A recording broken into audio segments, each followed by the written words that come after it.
Bom dia a todos. Linguagens, códigos e suas tecnologias.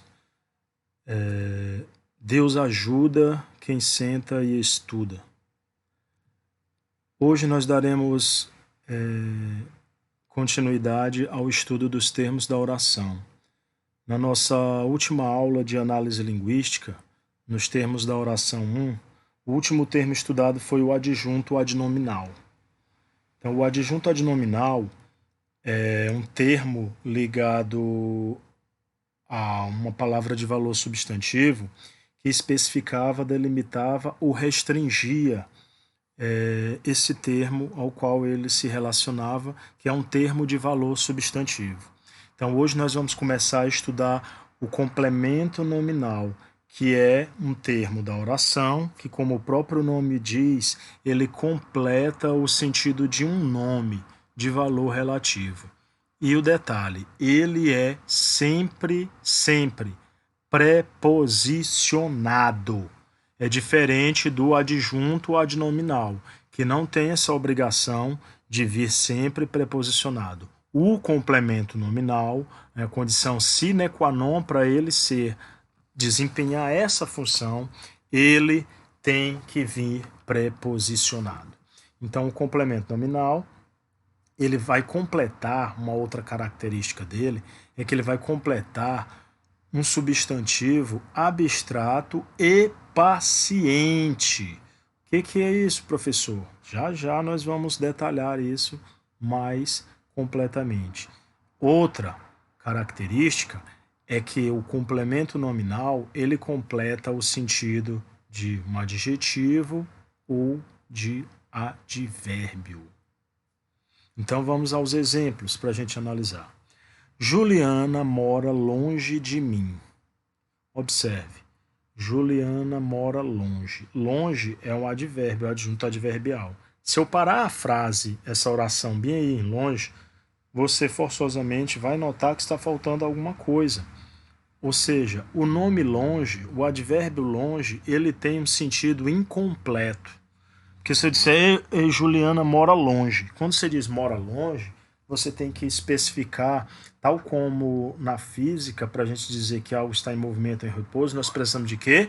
De um referente. Pois em gramática, para dizer, quando eu digo Juliana mora longe, eu também vou precisar de um referencial. Para dizer o quê? Está longe de quem? Então eu preciso de um referencial para fazer essa referência espacial. Então, longe de mim. De mim é o complemento nominal. Por que é um complemento nominal? Porque ele está completando o sentido de um nome, no caso um advérbio, e ele é preposicionado. Segundo exemplo, sou fiel aos nossos ideais. Observe esse outro exemplo. Se eu disser sou fiel, se eu parar a oração aí, a oração vai ficar sem sentido. Você vai notar que vai aparecer na sua mente um questionamento. Fiel a quê? Você vai perguntar. Já aparece a preposição a quê? Sou fiel aos nossos ideais. Então, aos nossos ideais é o termo que está completando o sentido do adjetivo fiel. Logo, aos nossos ideais é o complemento nominal. Por que é complemento nominal? Está completando o sentido de um termo de valor relativo na função de um adjetivo e está preposicionado.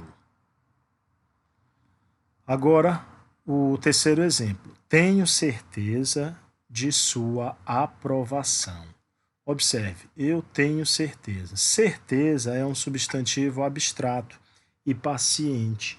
O que a gente quer dizer com isso? É um substantivo abstrato porque ele, para existir, ele depende de outro ser que o contenha. Então, o substantivo abstrato é aquele que, para existir, ele não existe autonomamente, ele depende de outro ser para existir, ele existe dentro de outro. Então, quem é que tem certeza? Eu tenho certeza. E ele é um substantivo abstrato paciente, por quê? Porque a certeza, ela é um substantivo abstrato que recebe a afirmação, ela não age, ela não se motiva. Então, ela é um substantivo abstrato que recebe essa motivação. Por isso é um substantivo abstrato paciente quando se diz: tenho certeza de que? De sua aprovação. Agora aqui vamos diferenciar os dois termos oracionais, adjunto adnominal e complemento nominal. Então observe com detalhe esse quadro.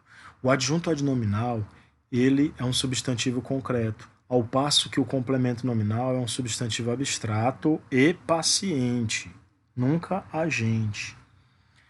Observe, o adjunto adnominal, a segunda característica que o diferencia do complemento nominal é que ele pode ter um substantivo abstrato e agente. Já o complemento nominal, ele é obrigatoriamente preposicionado. O adjunto adnominal, ele não é pedido, esse pedido entre aspas, né? Ele não é pedido pelo nome, ele não é exigido pelo nome. O complemento nominal é exigido pelo nome, porque se ele não for exigido pelo nome, ele é adjunto. E como ele complementa o nome, ele vai complementar dando sentido, não só o nome, mas também a oração. Vamos lá, análise do primeiro exemplo. O amor de Marcelo inspira Mariana. Observe, o amor é um substantivo abstrato. Aqui é paciente? Não, aqui ele é agente. O amor de Marcelo inspira Mariana. Então eu tenho um substantivo abstrato na função de agente e de Marcelo é o adjunto adnominal. Ou seja, é um termo que está especificando, delimitando, restringindo um termo de valor substantivo que é o amor. Ele está especificando, delimitando, restringindo, dizendo de quem é esse amor.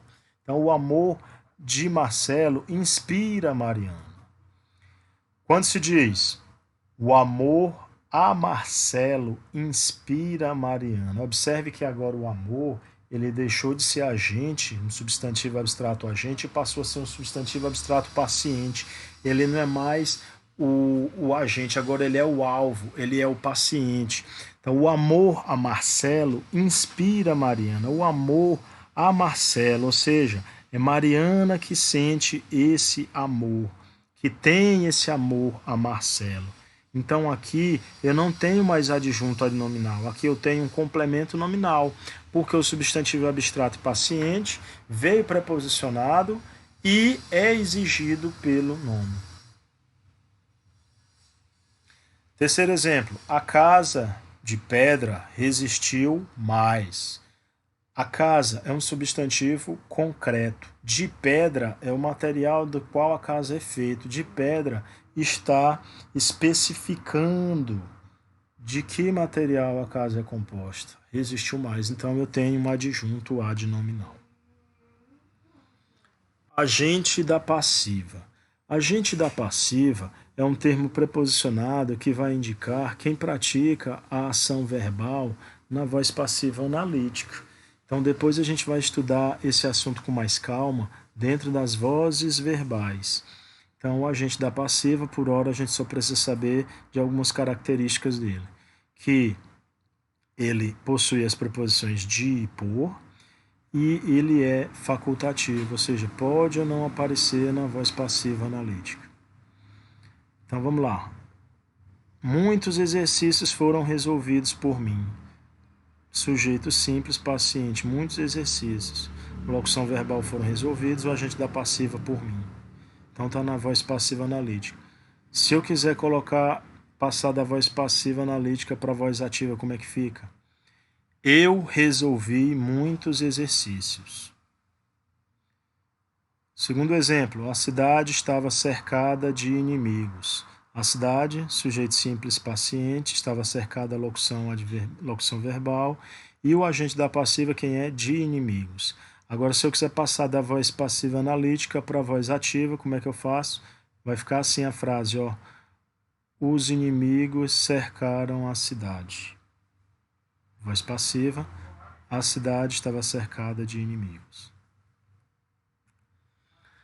Vamos lá para a segunda questão, nosso exercício. Vocês vão copiar e responder no caderno de vocês, ok? Para nós fazermos a correção posteriormente. Predicativo do sujeito. Ó, predicativo do sujeito nós já estudamos quando estudamos o predicado. Então nós vimos o predicativo do sujeito. Nós vamos só relembrar aqui rapidamente. Então, o predicativo do sujeito é um termo de caráter adjetivo, portanto, que qualifica o substantivo de dentro do predicado, modificando o sujeito. Duas características, faz parte do predicado e ele vai indicar uma qualidade, um estado ou uma condição. Maria encontrou José entristecida. Então, entristecida é predicativo do sujeito Maria. Se eu disser Maria encontrou José entristecido, então entristecido vai ser predicativo do objeto, José. Nossas encomendas chegaram despedaçadas, predicativo do sujeito. Foi que chegou despedaçadas, foi uma qualidade, um estado, uma condição das nossas encomendas. O predicativo do objeto, diferentemente do predicativo do sujeito, ele vai modificar o objeto, ou seja, o termo que completa o sentido do verbo, e vai acrescentar a esse uma característica no momento em que se fala. Duas características o condicionam. Normalmente ele se refere a um objeto direto e ele tem um valor adjetivo, ou seja, qualificativo. Maria encontrou José entristecido. Acabei de dar esse exemplo, né? Nomeamos Honorato líder de turma. Nós nomeamos Honorato líder de turma. Então, líder de turma, predicativo do objeto Honorato. E entristecido, predicativo do objeto José. Aposto. Aposto é um termo oracional que vai especificar, esclarecer, explicar ou resumir um nome. Então, o aposto ele é um termo explicativo. Características do aposto. Ele explica, ele vem virgulado, é a forma mais comum dele se apresentar. E ele equivale a um termo de valor adjetivo, uma vez que ele está o quê? Especificando, esclarecendo, explicando ou resumindo um nome, né? Os tipos de aposto. A Avenida Antônio Carlos ficou interditada. É um aposto especificativo. Antônio Carlos está especificando de que avenida, está explicando, especificando de que avenida se trata. Ele, o Boto, era o culpado de tudo, segundo Joana. Aqui eu tenho Boto como um aposto explicativo. Explicativo de quem era ele, o Boto. Matemática, física, história, nada o interessava. Eu tenho um aposto resumitivo na palavra nada. Esse nada é um aposto resumitivo porque ele vai resumir tudo que foi dito anteriormente a ele. Matemática, física e história não interessava. Outro aposto explicativo, exemplo. Lacan, médico europeu, disse que o real não existe. Então, ele está explicando quem é o Lacan. Queria pouca coisa. Dois pontos. A aprovação e o soldo. Um aposto especificativo. Ele está explicando o que é essa pouca coisa. A aprovação e o soldo. E o último termo da oração que nós vamos estudar é o vocativo. Vocare, do latim, que quer dizer chamar. Então, o vocativo é um termo usado para chamar. Ele pode ser virgulado ou exclamativo. Na literatura, ele recebe um nomezinho específico, ele ganha o status de uma figura de linguagem chamado de apóstrofe. Era uma vez um homem que estava pescando. Maria, saia já da sala, Marinalva. Astros, noites, tempestades, rolai das imensidades, Castro Alves. Observe, Maria, Marinalva, astros, noites, tempestades são utilizados para chamar, para evocar dentro do texto. Por isso são chamados de vocativos. Vocativo é aquele termozinho que sua mãe usa para lhe chamar. Maria, passa para dentro. João, vai comprar um arroz na bodega. Então esse chamativo, quando na oralidade nós estamos chamando alguém, esse termo é o vocativo, ok? Agora nós temos a terceira questão, que vocês vão copiar e escrever em seus cadernos. Observe, só a segunda e a terceira. A quarta, quinta, sexta, sétima, vocês irão apenas responder. Bons estudos a todos e até a próxima.